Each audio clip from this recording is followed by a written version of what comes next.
Hello friends, नमस्कार। मैं हूँ सीमा। फ्रेंड्स, आज मैं अपने अभिनंदन चैनल में आप लोग को लेके आई हूँ अव्ययी भाव समास। तो आइए देखिए अव्ययी भाव समास मैं लिख के कैसे बता रही हूँ। ये देखिए 6 समास में से या फिर मेन 4 समास में से मेरा पहला अव्ययी भाव समास। इसका परिभाषा देखिए, जिसका पूर्व पद प्रधान हो और जिसमें उपसर्ग अविकारी या अव्यय शब्द हो उसे हम अव्ययी भाव समास कहते हैं। मैं पहले ही बताई कि यहाँ पे ये जितने भी मतलब कि समास के बारे में बात होगी उसमें पूर्व पद और उत्तर पद, ये पद दोनों देखने हैं, ये हमेशा ही जिक्र होता रहेगा। तो इसमें पहले इसी को हम समझाते हैं डीपली करके।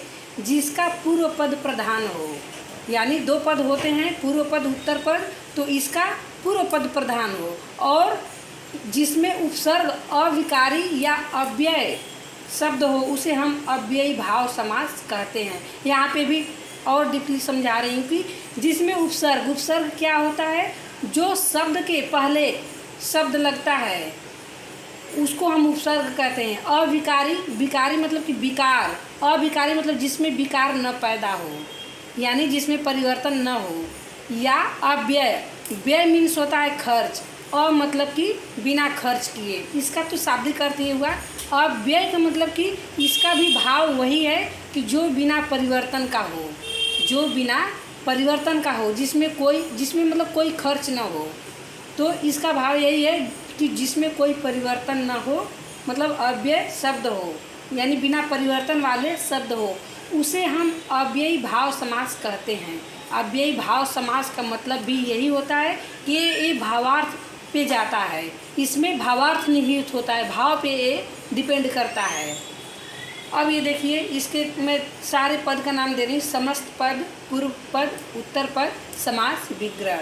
अब ये शब्द है मेरा आजीवन। ये मेरा इस समास कहते ही है उसे कि हम संक्षेप में किसी चीज़ का हम संक्षेप में करेंगे, तो आजीवन संक्षेप हो गया, ये मेरा संक्षेप हो गया, यानी मेरा ये समास हो गया।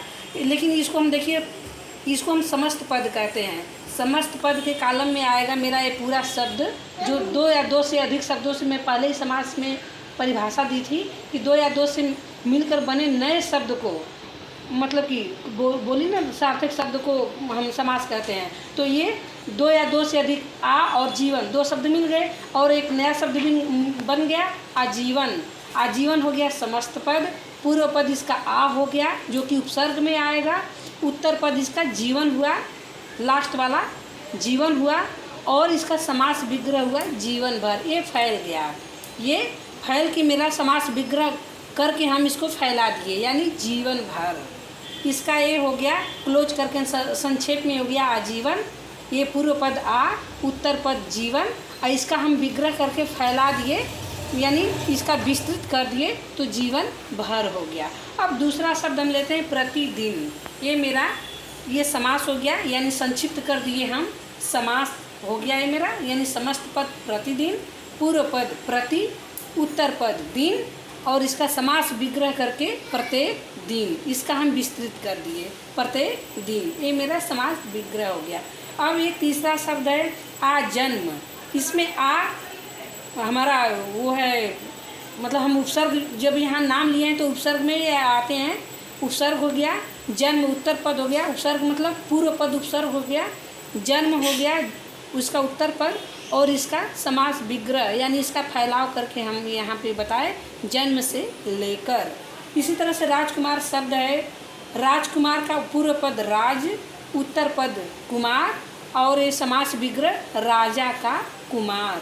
अब यहाँ पे हमारा हो गया समस्त पद रसोई घर, पूर्व पद रसोई, उत्तर पद घर, समास विग्रह रसोई के लिए घर।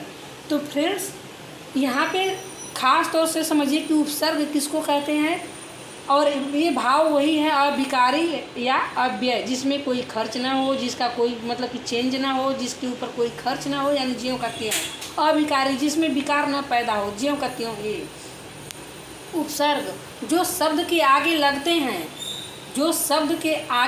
हैं, लेकिन जो लगते हैं शब्द के आगे और जो मूल शब्द होते हैं वो उस दोनों का भाव मेल खाना चाहिए। जैसे ये है ही है। अव्ययी भाव, ये भाव पे डिपेंड करता है। दोनों का भाव यानी दोनों का अर्थ लास्ट में एक होना चाहिए, मिलना चाहिए दोनों का भाव।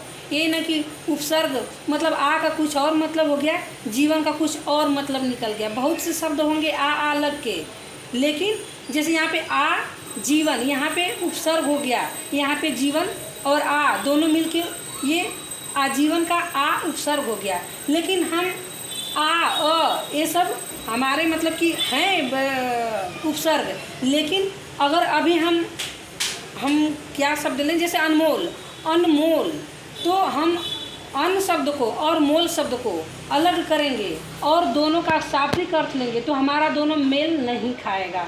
इसलिए अनमोल शब्द का उपसर्ग, अनमोल शब्द में मेरा उपसर्ग में नहीं आएगा। उपसर्ग होता ही है कि जो उपसर्ग वाले शब्द मिले और जो मेरा मूल शब्द हो, दोनों का भाव मेल खाना चाहिए, तब उस शब्द में हम उपसर्ग, हर शब्द में उपसर्ग नहीं होता है। तो ये होता है उपसर्ग, या फिर मैं उपसर्ग के बारे में मैं शॉर्ट में कभी वीडियो डाल दूँगी कि उपसर्ग क्या होता है। तो फ्रेंड्स, ये हुआ मेरा अव्ययी भाव समास। अब इसके बाद मैं अगले समास की ऐसे ही एक्सप्लेन करूँगी। तो धन्यवाद फ्रेंड्स, मेरे ये वीडियो को लाइक एवं सब्सक्राइब करिएगा।